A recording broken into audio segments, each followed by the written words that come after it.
பச்சரிசி சாதத்துல வேப்பிலைய மையா அரைச்சி ஊத்தி சாப்பிட்டா எப்படி இருக்கும்? ஸ்நாக்ஸ் எல்லாம் எதுவுமே கிடையாது, இதுதான் சாப்பாடு.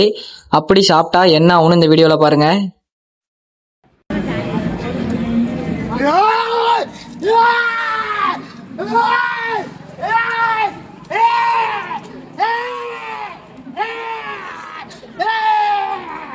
இருபத்தோரு நாள் பச்சரிசி சாதத்துல வேப்பிலை சாரை ஊத்தி சாப்பிடுறது மட்டும் இல்லாம கடுமையா விரதம் இருக்கனாலதான் இவருக்குள்ள இப்படி சாமி வருது. இந்த இடத்துல பாத்தீங்கன்னா அவரு உடம்புல எலுமிச்சை பழத்தை கட்டி தொங்க விட்ட மாதிரி இருக்கும். இதை ஊக்கு அழகுன்னு சொல்லுவாங்க.